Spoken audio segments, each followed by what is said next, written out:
ಮುರಳಿಯ ದಿನಾಂಕ 29/8/2026 ಪ್ರಾತಃ ಮುರಳಿ ಬಾಪ್ದಾದ ಮಧುಬನ. ತಂದೆ ತಿಳಿಸುತ್ತಾರೆ, ಮಧುರ ಮಕ್ಕಳೇ, ಎಲ್ಲ ಮಾತುಗಳಲ್ಲಿ ಸಹನಶೀಲರಾಗಿರಿ. ನಿಂದಾ, ಸ್ತುತಿ, ಜಯ, ಪರಾಜಯ ಎಲ್ಲವುಗಳಲ್ಲಿ ಸಮಾನರಾಗಿರಿ. ಹೇಳಿ ಕೇಳಿಕೆಯ ಮಾತುಗಳಲ್ಲಿ ವಿಶ್ವಾಸ ಮಾಡಬೇಡಿ. ಪ್ರಶ್ನೆ: ಆತ್ಮ ಸದಾ ಹತ್ತುವ ಕಲೆಯಲ್ಲಿ ಮುಂದುವರಿಯುತ್ತಾ ಇರಬೇಕು. ಅದರ ಸಹಜ ಯುಕ್ತಿಯನ್ನು ತಿಳಿಸಿರಿ. ಉತ್ತರ: ಒಬ್ಬ ತಂದೆಯಿಂದಲೇ ಕೇಳಿರಿ, ಅನ್ಯರಿಂದ ಬೇಡ. ವ್ಯರ್ಥ ಪರಚಿಂತನೆಯಲ್ಲಿ, ವ್ಯರ್ಥ ಮಾತುಗಳಲ್ಲಿ ತಮ್ಮ ಸಮಯವನ್ನು ಕಳೆದುಕೊಳ್ಳಬೇಡಿ. ಆಗ ಆತ್ಮ ಸದಾ ಹಾರುವ ಕಲೆಯಲ್ಲಿ ಅಥವಾ ಹತ್ತುವ ಕಲೆಯಲ್ಲಿ ಇರುವುದು. ಉಲ್ಟಾ ಸುಲ್ಟಾ ಮಾತುಗಳನ್ನು ಕೇಳುವುದರಿಂದ, ಅವುಗಳ ಮೇಲೆ ವಿಶ್ವಾಸ ಮಾಡುವುದರಿಂದ ಒಳ್ಳೊಳ್ಳೆಯ ಮಕ್ಕಳು ಸಹ ಬಿದ್ದು ಹೋಗುತ್ತಾರೆ. ಆದ್ದರಿಂದ ಬಹಳ ಸಂಭಾಲನೆ ಮಾಡಿಕೊಳ್ಳಬೇಕು. ಓಂ ಶಾಂತಿ. ಮಧುರಾತಿ ಮಧುರ ಮಕ್ಕಳಿಗೆ ಈಗ ಸ್ಮೃತಿ ಬಂದಿದೆ. ಅರ್ಧ ಕಲ್ಪ ನಾವು ತಂದೆಯನ್ನು ನೆನಪು ಮಾಡಿದ್ದೇವೆ. ಎಂದಿನಿಂದ ರಾವಣನ ರಾಜ್ಯ ಪ್ರಾರಂಭವಾಯಿತು, ಅಂದಿನಿಂದ. ಆ ರೀತಿಯೂ ಅಲ್ಲ, ಕೆಲವರು ಪೂರ್ತಿ ಅರ್ಧ ಕಲ್ಪ ನೆನಪು ಮಾಡಿದ್ದಾರೆ ಎಂದು ಅಲ್ಲ. ಯಾವಾಗ ದುಃಖ ಜಾಸ್ತಿ ಬಂದಿತ್ತು ಆಗ ನೆನಪು ಮಾಡಿದ್ದೇವೆ.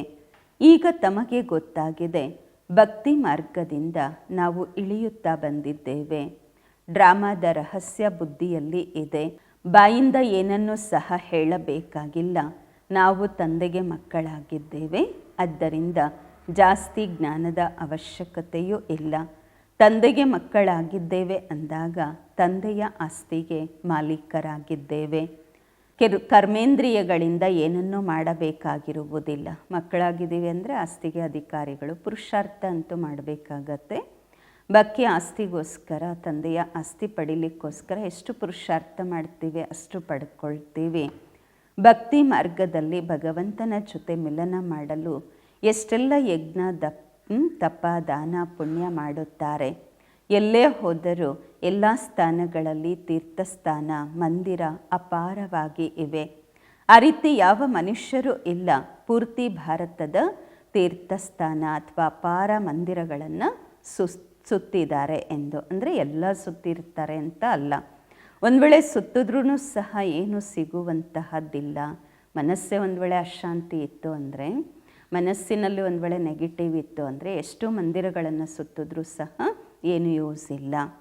ಅಲ್ಲಿ ಗಂಟೆಗಳನ್ನೆಲ್ಲ ಎಷ್ಟು ಹೊಡಿತಾರೆ, ಎಷ್ಟು ಗಮ್ಸಾನ್ ಇರುತ್ತೆ. ಇಲ್ಲಂತೂ ಗಂಟೆ ಹೊಡೆಯೋದು ಆ ರೀತಿಯೆಲ್ಲ ಗಮ್ಸಾನ್ ಮಾತೇ ಇಲ್ಲ. ಹಾಡು ಹಾಡುವ, ಚಪ್ಪಾಳೆ ಹೊಡೆಯುವ ಮಾತು ಇಲ್ಲ. ಮನುಷ್ಯರಂತೂ ಏನೇನೆಲ್ಲ ಮಾಡ್ತಾರಲ್ವ, ಏನು ಮಾಡಲ್ಲ ಹೇಳಿ. ಅಪಾರವಾದ ಕರ್ಮಕಾಂಡವಿದೆ. ಇಲ್ಲಂತೂ ತಾವು ಮಕ್ಕಳು ಕೇವಲ ತಂದೆಯನ್ನು ನೆನಪು ಮಾಡಬೇಕು. ಬೇರೆ ಏನನ್ನೂ ಮಾಡುವ ಅವಶ್ಯಕತೆ ಇಲ್ಲ. ನೆನಪಿನಲ್ಲಿ ಮನೆಯಲ್ಲಿದ್ದರೂ ಸಹ ಎಲ್ಲವನ್ನೂ ಮಾಡುತ್ತಾ ಕೇವಲ ತಂದೆಯನ್ನು ನೆನಪು ಮಾಡಬೇಕು. ತಾವು ತಿಳಿದುಕೊಂಡಿದ್ದೀರಾ, ಈಗ ನಾವು ದೇವತೆಗಳಾಗುತ್ತೇವೆ. ಇಲ್ಲಿಯೇ ದೈವಿ ಗುಣಗಳನ್ನು ಧಾರಣೆ ಮಾಡಿಕೊಳ್ಳಬೇಕು. ಊಟ ತಿಂಡಿಯೂ ಶುದ್ಧವಾಗಿರಬೇಕು. 36 ಪ್ರಕಾರದ ಬ್ರಹ್ಮ ಭೋಜನವಂತೂ ಸತ್ಯಯುಗದಲ್ಲಿ ಸಿಗುವುದು. ಇಲ್ಲಿ ಸಾಧಾರಣವಾಗಿ ಇರಬೇಕು. ಬಹಳ ಶ್ರೇಷ್ಠವೂ ಅಲ್ಲ, ಬಹಳ ನೀಚವೂ ಅಲ್ಲ. ಆ ರೀತಿ ಇರಬೇಕು. ಇಲ್ಲಿ ಎಲ್ಲ ಮಾತುಗಳಲ್ಲಿ ಸಹನಶೀಲರಾಗಿರಬೇಕು. ನಿಂದಾ, ಸ್ತುತಿ, ಜಯ, ಪರಾಜಯ, ಶಕೆ, ಬಿಸಿ ಎಲ್ಲವನ್ನೂ ಸಹನೆ ಮಾಡಿಕೊಳ್ಳಬೇಕು. ಸಮಯವೇ ಆ ರೀತಿ ಇದೆ. ನೀರು ಸಿಗುವುದಿಲ್ಲ, ಇಲ್ಲೇನೂ ಸಿಗುವುದಿಲ್ಲ.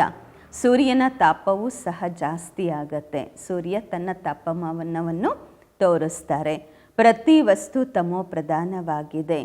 ಈ ಸೃಷ್ಟಿಯೇ ತಮೋ ಪ್ರಧಾನವಾಗಿದೆ. ತತ್ವಗಳು ತಮೋ ಪ್ರಧಾನ. ಎಲ್ಲವೂ ದುಃಖ ಕೊಡುತ್ತೆ. ನಿಂದಾ ಸ್ತುತಿಯಲ್ಲಿಯೂ ಸಹ ಹೋಗಬಾರದು. ಬಹಳಷ್ಟು ಜನ ಇದ್ದಾರೆ, ತಕ್ಷಣ ಕೆಟ್ಟು ಹೋಗುತ್ತಾರೆ. ಯಾರಾದರೂ ಉಲ್ಟಾ ಸುಲ್ಟಾ ಏನಾದರೂ ಹೇಳಿದ್ರು ಅಂತ ಅಂದರೆ ಬೇಗ ಸ್ಥಿತಿ ಕೆಡಿಸ್ಕೊಳ್ತಾರೆ. ಏಕೆಂದರೆ ಈ ಕಾಲದ ಮಾತುಗಳು ತುಂಬ ಕಟ್ಟುಕತೆಗಳು ಮಾಡ್ತಾರೆ. ಒಂದು ಕೇಳಿದರೆ ಇನ್ನೊಂದು ಹೇಳ್ತಾರೆ. ತುಂಬ ಕಟ್ಟುಕತೆಗಳನ್ನು ಮಾಡುವವರು ತುಂಬ ಇದ್ದಾರೆ. ಯಾರಾದರೂ ಏನಾದರೂ ಹೇಳ್ತಾರೆ, ನಿಮಗೋಸ್ಕರ ಬಾಬಾ ಈ ರೀತಿ ಹೇಳಿದ್ರು ಅಂತ ಹೇಳಿದ್ರು ದೇಹಾಭಿಮಾನ ಬಂದುಬಿಡತ್ತೆ. ಹೊರಗಿನ ಶೋ ಬಹಳ ಇದೆ. ಯಾರಾದರೂ ಏನಾದರೂ ಹೇಳ್ತಾರೆ, ನಿಮಗೋಸ್ಕರ ಬಾಬಾ ಈ ರೀತಿ ಹೇಳಿದ್ರು ಅಂತ ಅಷ್ಟೇ ದೇಹಾಭಿಮಾನ ಬರುತ್ತೆ.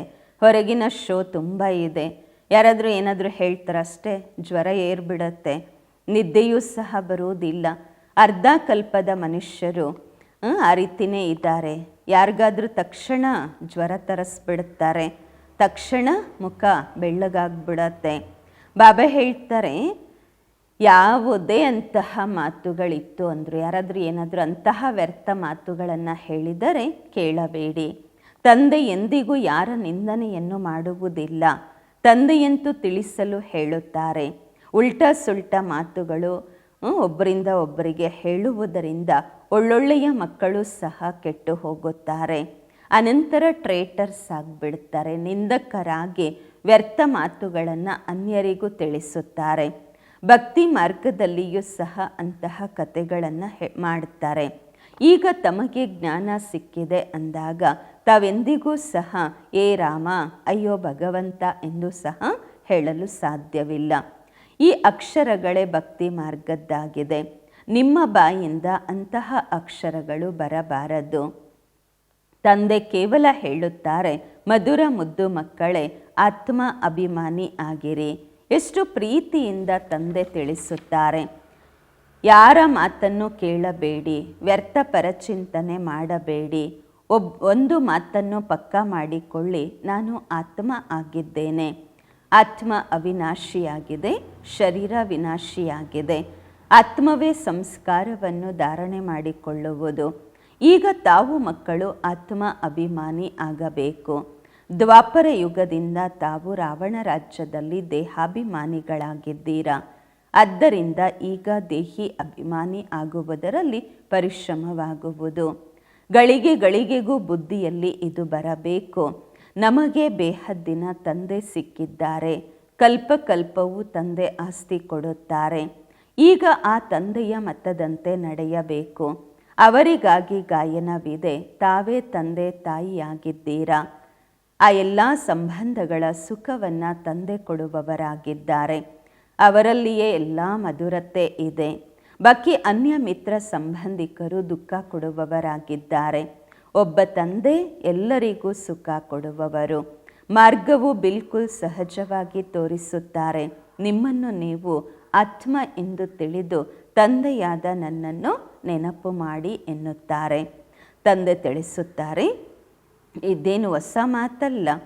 ತಾವು ತಿಳಿದುಕೊಂಡಿದ್ದೀರಾ. ಪ್ರತಿ 5,000 ವರ್ಷಗಳ ನಂತರ ನಾವು ಹಾಗೆಯೇ ತಂದೆಯ ಬಳಿ ಬಂದಿದ್ದೇವೆ. ಇದು ಯಾವುದೇ ಸಾಧು ಸಂತರ ಸತ್ಸಂಗ ಅಲ್ಲ. ತಾವೇನು ಸಾಧು ಸಂತರ ಬಳಿ ಇಲ್ಲ. ಬಾಕಿ ತಂದೆ ಹೇಳುತ್ತಾರೆ, ಪ್ರವೃತ್ತಿ ಮಾರ್ಗದ ಸಂಬಂಧಗಳ ಜೊತೆಯಲ್ಲಿ ಸಂಬಂಧ ನಿಭಾಯಿಸಿರಿ. ಇಲ್ಲವೆಂದರೆ ಇನ್ನೂ ಘರ್ಷಣೆಯಾಗುವುದು. ಯುಕ್ತಿಯಿಂದ ನಡೆಯಿರಿ. ಪರಿವಾರ ಬಿಟ್ಟು ಬರಲಿಕ್ಕಾಗಲ್ಲ. ಪರಿವಾರದಲ್ಲಿದ್ದರೂ ಸಹ ಘರ್ಷಣೆ ಇಲ್ಲದಂತೆ ಮ್ಯಾನೇಜ್ ಮಾಡಬೇಕು. ಸಂಬಂಧಗಳನ್ನು ನಿಭಾಯಿಸಬೇಕು. ಪ್ರೀತಿಯಿಂದ ಪ್ರತಿಯೊಬ್ಬರಿಗೂ ತಿಳಿಸಬೇಕು. ನೋಡಿ, ಈಗ ವಿನಾಶದ ಸಮಯ ಸಮೀಪ ಬಂದಿದೆ. ಈ ಅಸುರಿ ಪ್ರಪಂಚ ಸಮಾಪ್ತಿಯಾಗಲಿದೆ. ಈಗ ದೇವತೆಗಳಾಗಬೇಕು. ಇಲ್ಲಿಯೇ ದೈವಿ ಗುಣಗಳನ್ನು ಧಾರಣೆ ಮಾಡಿಕೊಳ್ಳಬೇಕು. ಪ್ರೀತಿಯಿಂದ ಎಲ್ಲರಿಗೂ ತಿಳಿಸಬೇಕು. ದೇವತೆಗಳು ಸಹ ಈರುಳ್ಳಿ ಬೆಳ್ಳುಳ್ಳಿ ಅದ್ಯಾವುದು ತಿನ್ನುವುದಿಲ್ಲ ಅಲ್ವಾ. ನಾವು ಮನುಷ್ಯರಿಂದ ದೇವತೆಗಳಾಗುತ್ತೇವೆ ಅಂದಾಗ ಅದನ್ನು ನಾವು ಹೇಗೆ ತಿನ್ನಲು ಸಾಧ್ಯ? ತಮಗಂತೂ ಬಾಬಾ ಸಲಹೆ ಕೊಟ್ಟಿದ್ದಾರೆ, ಬಿಟ್ಟು ಬಿಡಿ ಇದೆಲ್ಲವನ್ನು ಎಂದು. ಈ ರೀತಿ ವಸ್ತುಗಳು ಏನೂ ಇರುತ್ತೆ, ನಾವು ತಿನ್ನುವುದಿಲ್ಲ. ನಮಗೆ ಬಾಬಾ ಸಲಹೆ ಕೊಟ್ಟಿದ್ದಾರೆ ಅಂತ ಯುಕ್ತಿಯಿಂದ ಹೇಳಬೇಕು. ಈಗ ತಮಗೆ ಬೇಹದ್ದಿನ ತಂದೆ ದೈವಿ ಗುಣಗಳನ್ನು ಕಲಿಸುತ್ತಿದ್ದಾರೆ. ಬಾಬಾ ಸಿಕ್ಕಿದ್ದಾರೆ ಅಂದಾಗ ದೈವಿ ಗುಣಗಳನ್ನು ಧಾರಣೆ ಮಾಡಿಸುತ್ತಿದ್ದಾರೆ ಅಂದಾಗ ಸರ್ವಗುಣ ಸಂಪನ್ನರು, ಮರ್ಯಾದಾ ಪುರುಷೋತ್ತಮರು, ಅಹಿಂಸಾ ಪರಮೋಧರ್ಮಿ ಆಗಬೇಕು. ಅದೆಲ್ಲವೂ ಇಲ್ಲಿಯೇ ಆಗಬೇಕು.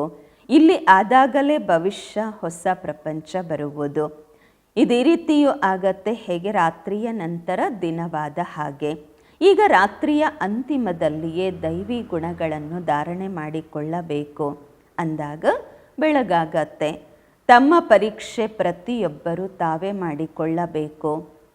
ಈ ರೀತಿಯೆಲ್ಲ ತಂದೆಯಂತೂ ಎಲ್ಲವನ್ನೂ ತಿಳಿದುಕೊಂಡಿದ್ದಾರೆ ಎಂದಲ್ಲ, ತಾವು ತಮ್ಮನ್ನು ನೋಡಿಕೊಳ್ಬೇಕು ಅಲ್ವಾ. ವಿದ್ಯಾರ್ಥಿಗಳು ಆ ರೀತಿ ಎಂದಿಗೂ ಹೇಳುವುದಿಲ್ಲ, ಶಿಕ್ಷಕ ಎಲ್ಲವನ್ನ ತಿಳಿದುಕೊಂಡಿದ್ದಾರೆಂದು. ಪರೀಕ್ಷೆಯ ದಿನ ಸಮೀಪ ಬಂದಾಗ ಮಕ್ಕಳು ಸ್ವಯಂ ತಿಳಿದುಕೊಳ್ಳುತ್ತಾರೆ, ನಾವೆಷ್ಟು ಪಾಸ್ ಆಗಿದ್ದೇವೆ, ಎಷ್ಟು ಸಬ್ಜೆಕ್ಟ್ಸಲ್ಲಿ ನಾವು ಡೀಲಾ ಇದ್ದೇವೆ.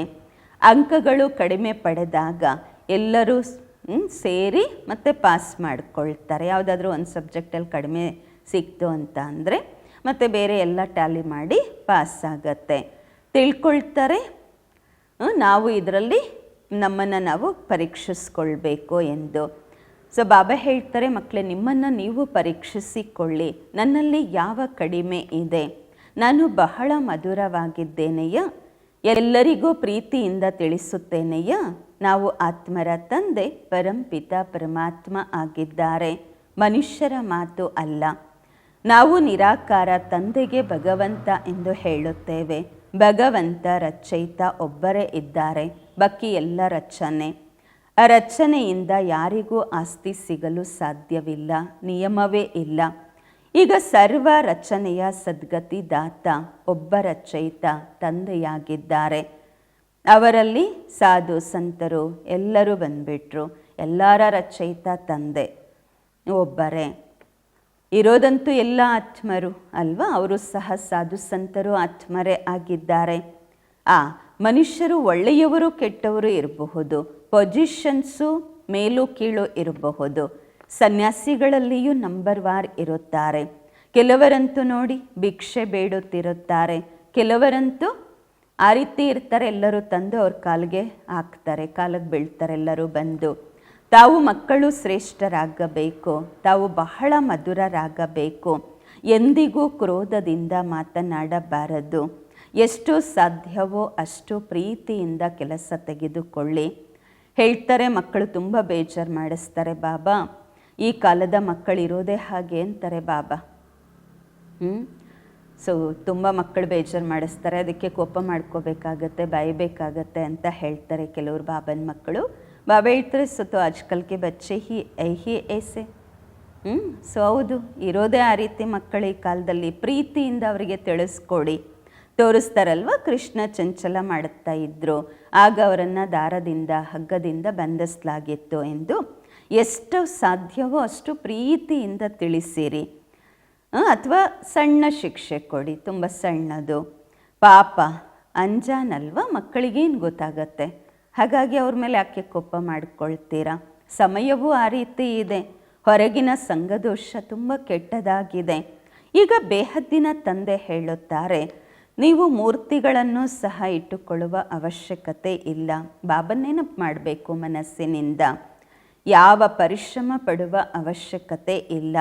ಶಿವನ ಚಿತ್ರವನ್ನು ಸಹ ಯಾಕೆ ಇಟ್ಕೊಳ್ತೀರಾ, ಅವ್ರು ನಿಮ್ಮ ತಂದೆ ಅಲ್ವಾ.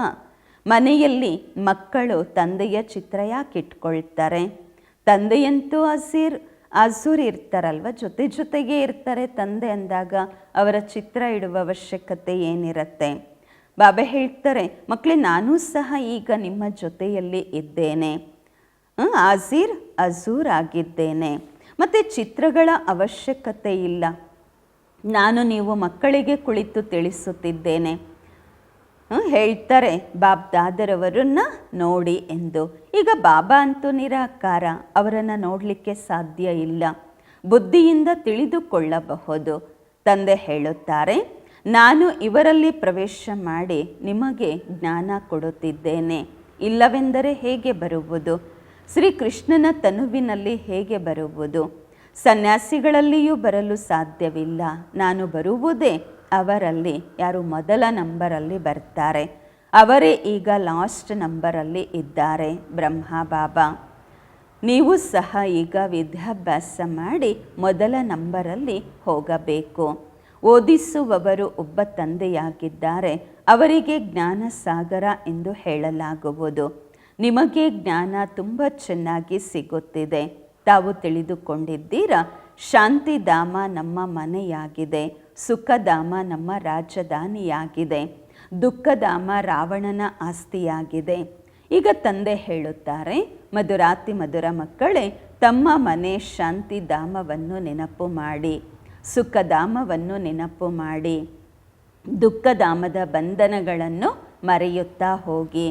ಈ ರೀತಿ ಬೇರೆ ಯಾರೂ ಹೇಳಲು ಸಾಧ್ಯವಿಲ್ಲ, ಯಾರು ಹೋಗಲು ಸಾಧ್ಯವಿಲ್ಲ ಮನೆಗೆ. ತಂದೆಯ ಕರ್ಕೊಂಡು ಹೋಗ್ಲಿಕ್ಕೆ ಬಿಟ್ಟರೆ, ಕರ್ಕೊಂಡು ಹೋಗೋದು ಬಿಟ್ಟರೆ ನಾವೇ ಹೋಗ್ಲಿಕ್ಕಾಗೋದೇ ಇಲ್ಲ, ಯಾರೂ ಹೋಗ್ಲಿಕ್ಕಾಗಲ್ಲ. ಬಾಬನೇ ಜೊತೆಗೆ ಕರ್ಕೊಂಡು ಹೋಗಬೇಕು. ಡ್ರಾಮಾದ ಮಧ್ಯದಿಂದ ವಾಪಸ್ ಯಾರೂ ಹೋಗಲು ಸಾಧ್ಯವಿಲ್ಲ. ಈ ರೀತಿ ಯಾರು ಹೇಳ್ತಾರೆ, ಇಂಥವರು ಜ್ಯೋತಿಯಲ್ಲಿ ಲೀನವಾದರು, ನಿರ್ವಾಣಕ್ಕೆ ಹೊರಟು ಹೋದರು ಅಂತ, ಯಾರೂ ಹೋಗೋದಿಲ್ಲ. ಎಲ್ಲರ ತಂದೆ ಅಥವಾ ಮಾಲೀಕ ಒಬ್ಬರೇ ಆಗಿದ್ದಾರೆ. ಆ ತಂದೆಯೇ ಎಲ್ಲ ಆತ್ಮರೂಪಿ ಪ್ರಿಯತಮೆಯರಿಗೆ ಒಬ್ಬ ಪ್ರಿಯತಮ ಆಗಿದ್ದಾರೆ. ಶಾರೀರಿಕ ಪ್ರಿಯತಮ ಪರಸ್ಪರದಲ್ಲಿ ಒಬ್ಬರನ್ನೊಬ್ಬರು ನೆನಪು ಮಾಡಿಕೊಳ್ತಾರೆ. ಬುದ್ಧಿಯಲ್ಲಿ ಚಿತ್ರ ಬರುತ್ತೆ, ಮತ್ತು ಪರಸ್ಪರದಲ್ಲಿ ನೆನಪು ಮಾಡ್ತಿರ್ತಾರೆ. ಊಟ ಮಾಡ್ತಿರ್ತಾರೆ, ಆದರೆ ಅವರನ್ನು ನೆನಪು ಮಾಡ್ತಿರ್ತಾರೆ. ಅದು ಒಂದು ಜನ್ಮದ ಸಂಬಂಧ ಇರ್ಬೋದು. ಆಶಿಕ್ ಮಾಶಿಕ್ ಒಂದು ಜನ್ಮಕ್ಕಾಗಿ ಆಗ್ತಾರೆ. ತಾವು ಜನ್ಮಾಂತರಗಳಿಗಾಗಿ ಆಶಿಕ್ ಆಗಿದ್ದೀರಾ, ಪ್ರಿಯತಮೆಯರಾಗಿದ್ದೀರಾ. ಒಬ್ಬ ಪ್ರಿಯತಮ ಶಿವ ತಂದೆಗೆ ತಾವು ಬೇರೆ ಏನೂ ಮಾಡಬೇಕಾಗಿಲ್ಲ, ಕೇವಲ ಒಬ್ಬ ತಂದೆಯನ್ನು ನೆನಪು ಮಾಡಬೇಕು. ಆ ಪ್ರಿಯತಮೆಯರು ಪ್ರಿಯತಮನನ್ನ ಸನ್ಮುಖದಲ್ಲಿ ನೆನಪು ಮಾಡ್ಕೊಳ್ತಾರೆ, ಚಿತ್ರ ಬಂದ್ಬಿಡತ್ತೆ ಅಷ್ಟೇ. ಅವರು ನೋಡ್ತಾ ನೋಡ್ತಾ ಕೆಲಸ ಮಾಡ್ತಿರ್ತಾರೆ, ಕೆಲಸನೂ ನಿಂತು ಹೋಗ್ಬಿಡತ್ತೆ. ಆಮೇಲೆ ಅವ್ರ ಮುಖನೇ ಮಾಯ ಆಗಿಬಿಡತ್ತೆ, ಮತ್ತು ಕೆಲಸ ಮಾಡಲಿಕ್ಕೆ ಶುರು ಮಾಡಿಬಿಡ್ತಾರೆ. ಇಲ್ಲಿಯೂ ಇದರಲ್ಲಂತೂ ಆ ರೀತಿ ಇಲ್ಲ ಅಂತಾರೆ ಬಾಬಾ. ಆತ್ಮ ಬಿಂದುವಾಗಿದೆ, ಪರಮಾತ್ಮ ಬಿಂದುವಾಗಿದ್ದಾರೆ. ತಮ್ಮನ್ನು ತಾವು ಆತ್ಮ ಎಂದು ತಿಳಿದು ತಂದೆಯನ್ನು ನೆನಪು ಮಾಡಬೇಕು. ಇದರಲ್ಲಿಯೇ ಪರಿಶ್ರಮ ಇರುವಂತಹದ್ದು. ಯಾರು ಇಂತಹ ಅಭ್ಯಾಸವನ್ನು ಮಾಡುವುದಿಲ್ಲ. ಆತ್ಮನಿಗೆ ಜ್ಞಾನ ಸಿಕ್ಕಿದೆ ಅಂದರೆ ಅರ್ಥ ಆತ್ಮನಿಗೆ ರಿಯಲೈಸೇಷನ್ ಆಗಿದೆ. ಬಾಕಿ ಪರಮಾತ್ಮ ಅವರನ್ನಂತೂ ತಾವು ತಿಳಿದುಕೊಂಡಿದ್ದೀರಾ. ತಂದೆಯೇ ಬಂದು ಬ್ರಹ್ಮ ಬಾಬಾರವರ ಭ್ರುಕುಟಿಯಲ್ಲಿ ಕುಳಿತುಕೊಂಡಿದ್ದಾರೆ. ಇವರ ಸ್ಥಾನವೇ ಇದಾಗಿದೆ. ಆತ್ಮ ಎಲ್ಲಿಂದ ಹೊರಟೋಗುತ್ತೆ ಎಂಬುದು ಸಹ ಗೊತ್ತಾಗುವುದಿಲ್ಲ. ಅವರ ಮುಖ್ಯ ಸ್ಥಾನವಾಗಿದೆ ಭ್ರುಕುಟಿ. ತಂದೆ ಹೇಳುತ್ತಾರೆ, ನಾನು ಬಿಂದುವಾಗಿದ್ದೇನೆ, ಇವರಲ್ಲಿ ಬಂದು ಕುಳಿತಿದ್ದೇನೆ. ನಿಮಗೆ ಗೊತ್ತೇ ಆಗುವುದಿಲ್ಲ. ತಂದೆ ತಾವು ಮಕ್ಕಳಿಗೆ ಕುಳಿತು ತಿಳಿಸುತ್ತಿದ್ದಾರೆ. ತಮಗೆ ಏನು ತಿಳಿಸ್ತಾರೆ ಅದನ್ನು ಕೇಳುತ್ತೀರಾ. ಬ್ರಹ್ಮಬಾಬಾ ಹೇಳ್ತಾರೆ, ನೀವೇನು ಕೇಳಿಸ್ಕೊಳ್ತೀರಾ ಅದನ್ನು ನಾನು ಕೇಳಿಸ್ಕೊಳ್ತೀನಿ. ತಿಳುವಳಿಕೆಯಂತೂ ಬಿಲ್ಕುಲ್ ರೈಟ್ ಇದೆ. ಯಾರು ದೈವಿ ಧರ್ಮದವರಿರುತ್ತಾರೆ ಅವರು ತಕ್ಷಣ ತಿಳಿದುಕೊಳ್ಳುತ್ತಾರೆ ರಾಜಧಾನಿ ಸ್ಥಾಪನೆಯಾಗುತ್ತಿದೆ ಎಂದು. ಮೊದಲು ಸ್ಥಾಪನೆ, ನಂತರ ವಿನಾಶವೂ ಆಗುವುದು. ಯಾವುದೇ ಧರ್ಮ ಸ್ಥಾಪಕರು ಈ ರೀತಿ ಮಾಡುವುದಿಲ್ಲ. ಅವರು ಕೇವಲ ತಮ್ಮ ಧರ್ಮ ಸ್ಥಾಪನೆ ಮಾಡುತ್ತಾರೆ, ನಂತರ ವೃದ್ಧಿ ಆಗುವುದು. ಇಲ್ಲಂತೂ ಯಾರೆಷ್ಟು ಪುರುಷಾರ್ಥ ಮಾಡುತ್ತಾರೆ ಅಷ್ಟು ಭವಿಷ್ಯದಲ್ಲಿ ಶ್ರೇಷ್ಠ ಪದವಿಯನ್ನು ಪಡೆದುಕೊಳ್ಳುತ್ತಾರೆ. ತಾವು ಭವಿಷ್ಯದ 21 ಜನ್ಮಗಳಿಗಾಗಿ ಪ್ರಾರಬ್ಧ ರೂಪಿಸಿಕೊಳ್ಳುತ್ತೀರಾ ಅಂದಾಗ ಎಷ್ಟು ಪುರುಷಾರ್ಥ ಮಾಡಬೇಕು. ಮತ್ತು ಇರುವುದು ಸಹ ಬಹಳ ಸಹಜ, ಯೋಗವೂ ಸಹ ಸಹಜವಾಗಿದೆ. ಇದರಿಂದ ನಿಮ್ಮ ವಿಕರ್ಮಗಳು ವಿನಾಶವಾಗುತ್ತವೆ. ಬಾಬಾ ಹೇಳುತ್ತಾರೆ, ನಾನು ಗ್ಯಾರಂಟಿ ಮಾಡುತ್ತೇನೆ, ಕಲ್ಪವೂ ನಾನೇ ಬಂದು ತಾವು ಮಕ್ಕಳನ್ನು ಪಾವನ ಮಾಡುತ್ತೇನೆ. ಅಲ್ಲಿ ಪತಿತರೊಬ್ಬರು ಇರುವುದಿಲ್ಲ. ಜ್ಞಾನವೂ ಎಷ್ಟು ಸಹಜ. 84 ಜನ್ಮಗಳ ಚಕ್ರ ಹೇಗೆ ಸುತ್ತುತ್ತೀರಾ ಅದು ಸಹ ಬುದ್ಧಿಯಲ್ಲಿ ಇದೆ, ಜ್ಞಾನವಿದೆ. ನಾವು 84 ಜನ್ಮಗಳ ಚಕ್ರವನ್ನು ಸುತ್ತಿದ್ದೇವೆ. ಇದು ನಿಶ್ಚಯವಿರಬೇಕು. ನಿಶ್ಚಯದಲ್ಲಿಯೇ ವಿಜಯವಿದೆ. ಆ ರೀತಿ ಎಲ್ಲ ಗೊತ್ತಿಲ್ಲಪ್ಪ, ನಾವು 84 ಜನ್ಮ ತಗೊಳ್ತೀವೋ ಇಲ್ವೋ, ಇನ್ನು ಕಡಿಮೆ ತಗೊಳ್ತೀವೋ ಏನೋ, ಆ ರೀತಿಯಲ್ಲ. ತಾವು ಬ್ರಾಹ್ಮಣರಾಗಿದ್ದೀರಾ ಅಂದಾಗ ತಮಗೆ ನಿಶ್ಚಯವಿರಬೇಕು. ನಾವೇ 84 ಜನ್ಮಗಳ ಚಕ್ರವನ್ನು ಪೂರ್ಣವಾಗಿ ಭೋಗಿಸುತ್ತೇವೆ. ಇದು ಬಹಳ ಸಹಜ ತಿಳುವಳಿಕೆಯಾಗಿದೆ. ತಾವು ಮಕ್ಕಳಿಗೆ ತಿಳಿಸಲಾಗುವುದು. ಈ ಚಿತ್ರಗಳೆಲ್ಲ ದಿವ್ಯ ದೃಷ್ಟಿಯಿಂದ ತಂದೆಯೇ ತಯಾರು ಮಾಡಿಸಿದ್ದಾರೆ, ಕರೆಕ್ಟು ಮಾಡಿಸಿದ್ದಾರೆ. ಶುರುವಿನಲ್ಲಿ ಯಾವಾಗ ಬಾಬಾ ಬನಾರಸ್ಸಲ್ಲಿ ಏಕಾಂತದಲ್ಲಿರ್ತಾ ಇದ್ರು ಆಗ ಹಾಗೆ ಗೋಡೆಗಳ ಮೇಲೆ ಸೃಷ್ಟಿ ಚಕ್ರದ ಚಿತ್ರವನ್ನು ಬರೀತಾ ಇದ್ರು. ಏನೂ ಗೊತ್ತಿರಲಿಲ್ಲ ಇದೇನು ಎಂದು, ಖುಷಿ ಆಗ್ತಾ ಇತ್ತು ಅಷ್ಟೇ. ಸಾಕ್ಷಾತ್ಕಾರ ಆಗುವುದರಿಂದ ಹೇಗೆ ಬಾಬಾ ಹಾರ್ತಾ ಇದ್ರು, ಖುಷಿ ಆಗ್ತಾ ಇದ್ರು. ಇದೇನು ಆಗ್ತಿದೆ ಎನ್ನುವಂತಹ ತಿಳುವಳಿಕೆ ಅಂತೂ ಬರ್ತಾ ಇರಲಿಲ್ಲ. ತಾವು ತಿಳಿದುಕೊಂಡಿದ್ದೀರಾ, ಏನೆಲ್ಲ ಚಿತ್ರಗಳು ಮೊದಲು ತಯಾರಾಗಿವೆ, ಮತ್ತೆ ಅದನ್ನು ಚೇಂಜ್ ಮಾಡಿಸಿ ಹೊಸದನ್ನು ಬಾಬಾ ಮಾಡಿಸುತ್ತಿರುತ್ತಾರೆ. ಈಗ ಹೊಸ ಚಿತ್ರ ಕಲ್ಪದ ಮೊದಲಿನಂತೆ ತಯಾರಾಗುತ್ತಾ ಇರುತ್ತವೆ. ಮೆಟ್ಟಿಲಿನ ಚಿತ್ರ ನೋಡಿ ಎಷ್ಟು ಚೆನ್ನಾಗಿದೆ. ಇದರ ಬಗ್ಗೆ ತಿಳಿಸುವುದು ಸಹಜ. ನಿಧಾನವಾಗಿ ಲೇಟಾಗಿ ಬರುವಂತಹವರಿಗೆ ಮತ್ತಷ್ಟು ಸಹಜವಾದ ತಿಳುವಳಿಕೆ ಸಿಗುವುದು. ಈಗ ಹೊಸಬರು ಯಾರೆಲ್ಲ ಬರ್ತಾರೆ 7 ದಿನದಲ್ಲಿ ಪೂರ್ತಿ ಜ್ಞಾನ ತಿಳಿದುಕೊಳ್ಳುತ್ತಾರೆ. ಹಳಬರಿಗಿಂತಲೂ ಮುಂದೆ ಹೊರಟೋಗ್ತಾ ಇದ್ದಾರೆ. ಕೆಲವರು ಹೇಳ್ತಾರೆ ಮೊದಲೇ ಬಂದಿದ್ರೆ ಚೆನ್ನಾಗಿರ್ತಿತ್ತು ಎಂದು. ಅರೆ, ಈ ಚಿಂತೆಯು ಯಾಕೆ ಮಾಡ್ತೀರಾ? ಮೊದಲು ಬಂದಿದ್ದಿದ್ರೆ ಬಿಟ್ಟು ಓಡೋಗ್ತಾ ಇದ್ರೆ ಏನೋ ಅಲ್ವಾ? ನಿಧಾನವಾಗಿ ಬಂದಿದ್ದಕ್ಕೆ ನಿಂತಿದ್ದೀರಾ. ಸಹಜವಾಗಿ ಸಿಂಹಾಸನ ಸಿಗ್ತಾ ಇದೆ. ಮೊದಲು ಯಾರೆಲ್ಲ ಇದ್ದರು ನೋಡಿ, ಅವ್ರು ಮತ್ತೆ ಈಗ ಕೆಲವರು ಇಲ್ಲ, ಅವರಲ್ಲಿ ಹಳಬರಲ್ಲಿ ಕೆಲವರು ಇಲ್ಲ, ಸಮಾಪ್ತಿ ಆಗಿಬಿಟ್ರು. ಅಂತಿಮದಲ್ಲಿ ರಿಸಲ್ಟ್ ಗೊತ್ತಾಗತ್ತೆ, ಯಾರು ಪಾಸ್ ಆದರೂ ಯಾರಿಲ್ಲ ಎಂಬುದು ತಿಳಿಯುತ್ತದೆ. ಹೊಸಬರು ತಯಾರಾಗ್ತಾ ಇರ್ತಾರೆ ಮತ್ತು ತಕ್ಷಣ ಸೇವೆಯಲ್ಲಿ ತೊಡಗುತ್ತಾರೆ. ಹಳಬರು ಅಷ್ಟು ಸೇವೆಯಲ್ಲಿ ತೊಡಗುವುದಿಲ್ಲ. ಹೊಸ ಮಕ್ಕಳು ಸರ್ವೀಸ್ ಮಾಡ್ತಾರೆ. ಅಂದರೆ ಹಳಬರು ಎಲ್ಲರೂ ನಂಗಿರಲ್ಲ, ಕೆಲವರು ತುಂಬ ಸೇವೆ ಮಾಡೋರು ಇರ್ತಾರೆ. ಇನ್ನು ಕೆಲವರು ನಾವು ಮುಗಿಸ್ಬಿಟ್ಟಿದ್ದೀವಿ ಅಂತ ಹೇಳ್ತಾರೆ, ಮಾಡಿಬಿಟ್ಟಿದ್ದೀವಿ ಅಂತ ಹೇಳ್ತಾರೆ. ಸೇವೆಯಲ್ಲಿ ಗಮನ ಕೊಡೋದಿಲ್ಲ, ಆಸಕ್ತಿ ತೋರಿಸೋದಿಲ್ಲ. ಕೆಲವರು ಹಳಬರು ತುಂಬ ಸೇವೆ ಮಾಡ್ತಿರ್ತಾರೆ. ಹೊಸ ಮಕ್ಕಳು ಸರ್ವೀಸ್ ಮಾಡಿ ಚೆನ್ನಾಗಿ ಬಾಬನ ಹೃದಯವನ್ನೇ ಗೆಲ್ಲುತ್ತಿರುತ್ತಾರೆ. ಹಳಬರು ಎಷ್ಟು ಜನ ಸಮಾಪ್ತಿಯಾದರು. ಆದ್ದರಿಂದ ಬಾಬಾ ಹೇಳುತ್ತಾರೆ, ಯಾರಿಗೆ ಸರ್ವೋತ್ತಮ ಬ್ರಾಹ್ಮಣ ಕುಲಭೂಷಣರೆಂದು ಹೇಳಲಾಗುವುದು ಅವರಲ್ಲಿಯೂ ಸಹ ಕೆಲವರು ಆಶ್ಚರ್ಯವಾಗಿ ಕೇಳಿ ನಂತರ ಬಿಟ್ಟು ಹೋಗುತ್ತಾರೆ. ಏನು ಗಾಯನವಿದೆ ಅದು ಈಗ ಪ್ರಾಕ್ಟಿಕಲಲ್ಲಿ ನಡೆಯುತ್ತಿದೆ.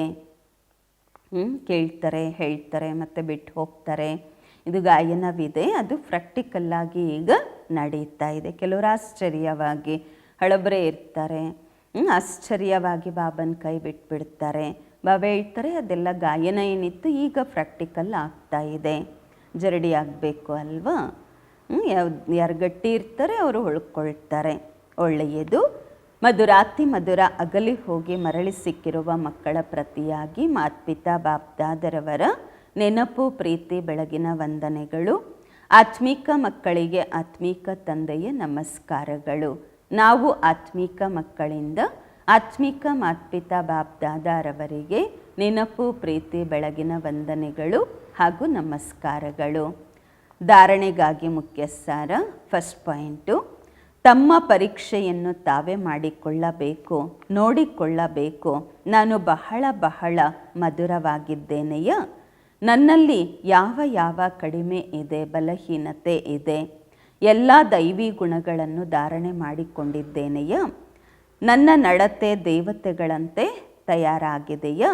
ಬಾಬಾ ಹೇಳ್ತಾರೆ ತಯಾರು ಮಾಡಿಕೊಳ್ಬೇಕು. ಅಸುರಿ ಊಟ ತಿಂಡಿಯನ್ನು ತ್ಯಾಗ ಮಾಡಬೇಕು. ಆಹಾರ ಪಾನೀಯ ಏನು ಅಸುರಿ ಇದೆ ಅದನ್ನು ತ್ಯಾಗ ಮಾಡಬೇಕು. ಎರಡನೇ ಪಾಯಿಂಟು, ಯಾವುದೇ ವ್ಯರ್ಥ ಮಾತುಗಳನ್ನು ಕೇಳಬಾರದು ಮತ್ತು ಹೇಳಲು ಬಾರದು. ಸಹನಶೀಲರಾಗಬೇಕು. ವರದಾನ, ತಮ್ಮ ಸ್ಮೃತಿ, ವೃತ್ತಿ ಮತ್ತು ದೃಷ್ಟಿಯನ್ನು ಅಲೌಕಿಕ ಮಾಡಿಕೊಳ್ಳುವಂತಹ ಸರ್ವ ಆಕರ್ಷಣೆಗಳಿಂದ ಮುಕ್ತರಾಗಿರಿ. ತಮ್ಮ ಸ್ಮೃತಿ, ವೃತ್ತಿ ಮತ್ತು ದೃಷ್ಟಿಯನ್ನು ಅಲೌಕಿಕ ಮಾಡಿಕೊಳ್ಳುವಂತಹ ಸರ್ವ ಆಕರ್ಷಣೆಗಳಿಂದ ಮುಕ್ತರಾಗಿರಿ. ವರದಾನದ ವಿಶ್ಲೇಷಣೆ. ಹೇಳಲಾಗತ್ತೆ ಎಂತಹ ಸಂಕಲ್ಪ ಅಂತಹ ಸೃಷ್ಟಿ. ಹೊಸ ಸೃಷ್ಟಿ ರಚಿಸಲು ಯಾರು ನಿಮಿತ್ತ ವಿಶೇಷ ಆತ್ಮರಿದ್ದಾರೆ ಅವರ ಒಂದೊಂದು ಸಂಕಲ್ಪ ಶ್ರೇಷ್ಠ, ಅಂದರೆ ಅರ್ಥ ಅಲೌಕಿಕವಾಗಿರಬೇಕು. ಯಾವಾಗ ಸ್ಮೃತಿ, ವೃತ್ತಿ ಮತ್ತು ದೃಷ್ಟಿ ಎಲ್ಲ ಅಲೌಕಿಕವಾಗುವುದು ಆಗ ಈ ಲೋಕದ ಯಾವುದೇ ವ್ಯಕ್ತಿ ಯಾವುದೇ ವಸ್ತು ತನ್ನ ಕಡೆ ಆಕರ್ಷಣೆ ಮಾಡಲು ಸಾಧ್ಯವಾಗುವುದಿಲ್ಲ. ಒಂದು ವೇಳೆ ಆಕರ್ಷಿತ ಮಾಡುತ್ತಿದ್ದಾರೆ ಎಂದರೆ ಅವಶ್ಯವಾಗಿ ಅಲೌಕಿಕತೆಯಲ್ಲಿ ಕಡಿಮೆ ಇದೆ. ಅಲೌಕಿಕ ಆತ್ಮರು ಸರ್ವ ಆಕರ್ಷಣೆಗಳಿಂದ ಮುಕ್ತರಾಗುತ್ತಾರೆ.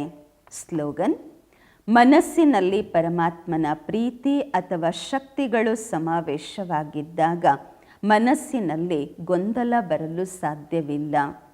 ಮನಸ್ಸಿನಲ್ಲಿ ಅಥವಾ ಹೃದಯದಲ್ಲಿ ಪರಮಾತ್ಮನ ಪ್ರೀತಿ ಅಥವಾ ಶಕ್ತಿಗಳು ಸಮಾವೇಶವಾಗಿದ್ದಾಗ ಮನಸ್ಸಿನಲ್ಲಿ ಗೊಂದಲ ಬರಲು ಸಾಧ್ಯವಿಲ್ಲ.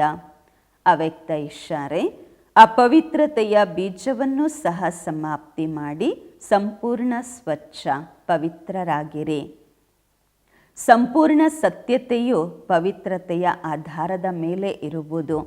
ಪವಿತ್ರತೆ ಇಲ್ಲವೆಂದರೆ ಸದಾ ಸತ್ಯತೆ ಇರಲು ಸಾಧ್ಯವಿಲ್ಲ. ಕೇವಲ ಕಾಮವಿಕಾರ ಮಾತ್ರ ಅಪವಿತ್ರತೆ ಅಲ್ಲ, ಆದರೆ ಅದಕ್ಕೆ ಮತ್ತಷ್ಟು ಸಾಥಿಯರು ಇದ್ದಾರೆ, ಅಂದರೆ ಅನ್ಯ ವಿಕಾರಗಳು ಇವೆ.